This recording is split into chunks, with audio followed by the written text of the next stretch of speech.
Okay, good morning mga idol. Kape muna tayo. So nga pala, yung based on my last video, pinakita ko na meron na akong bagong crossbow.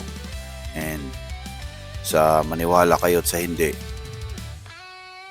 ako ay dismayado. Okay. Ako ay dismayado kasi I paid 31, almost 31 USDT para sa crossbow na konti lang yung ibubuga over my current crossbow. And gumawa kasi ako kasi kung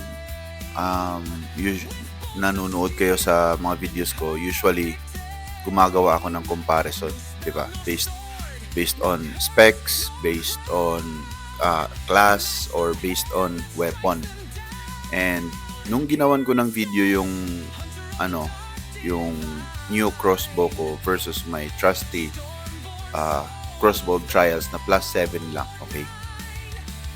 Ito yung mga results ko. And hindi na ako magpapakita ng video, papakita na lang ako ng screenshots. Okay, give me a minute or give me a second.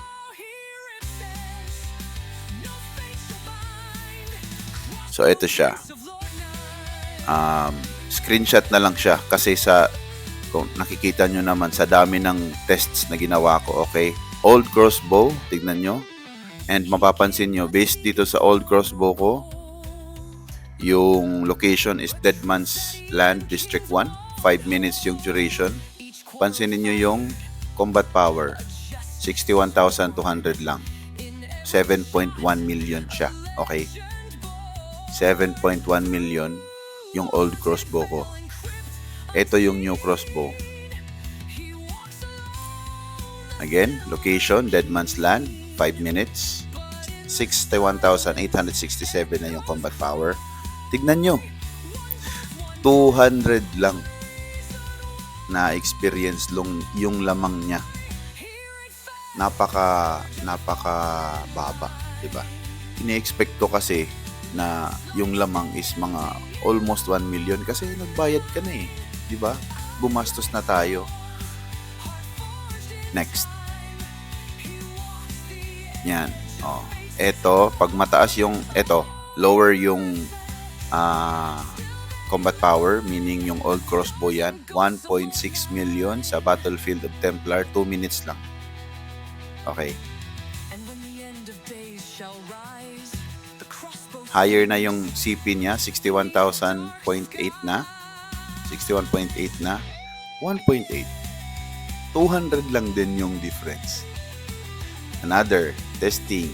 Yan. Battlefield of Templar, 1.8, 61,000.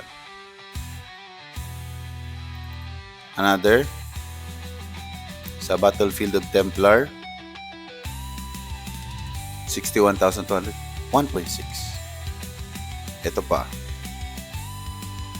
Sa Battlefield of Templar, 11 minutes yan, 10.4 million. 11.16 minutes yan ha, 10.4 million. Same, tinapatan ko, minanwal ko talaga yan, 11.6 minutes, 10.4 million. Diba?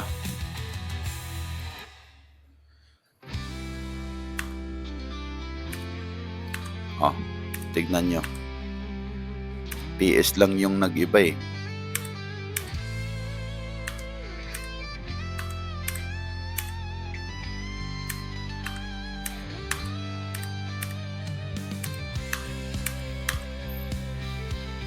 Diba? So what I did is, syempre, binenta ko kaagad. And nagpalugi na lang ako para mabenta kaagad siya. So, eto yun diba? 31 yan, 30.5. Nabenta ko siya ng 25.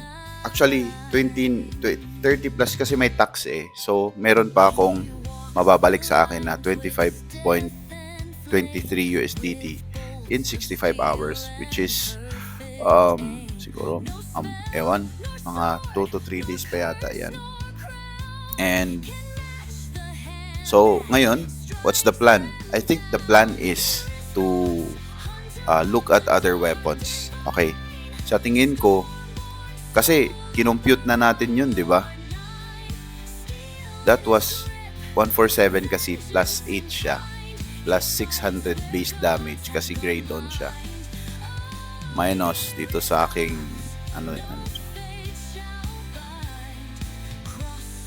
minus 480 minus 113. Tignan nyo naman, there's a difference of 154 na damage. And yet, yung result, ganun lang. So, I think lang ha, I'd look at other weapons, okay? Especially either Great Sword or Sword and Shield. Kasi, based on my avatars, meron ako nito. Si Commendation Python is for Sword and Shield siya. And meron din ako pang Great Sword, si Glory Sith. And meron din ako for daggers. Okay? Meron din ako for Battle Shield. So, I think I'd rather spend my money on other weapons, diba? Kasi ganun lang din pala yung, hindi pala ganun kalaki yung difference niya. Akala ko naman kasi parang 1 million yung difference na magi-scale siya na in 1 hour talagang may iwan talaga yung old crossbow ko, di ba? So what do you think, guys? Meron ba akong mali in terms of doing the experience or damage test, or mali ba na binitawan ko kaagad yung crossbow? Kasi each day kasi bumababa yung presyo eh. So what do you think?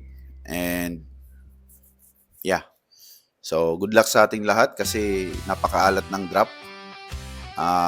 Ito lang yung nakuha ko. And this is only like 30 pesos. Diba? Wala pa. Ito, pahirapan pang mabenta yung temporal piece. So good luck sa atin lahat kung saan patutungo yung game na to. And keep grinding.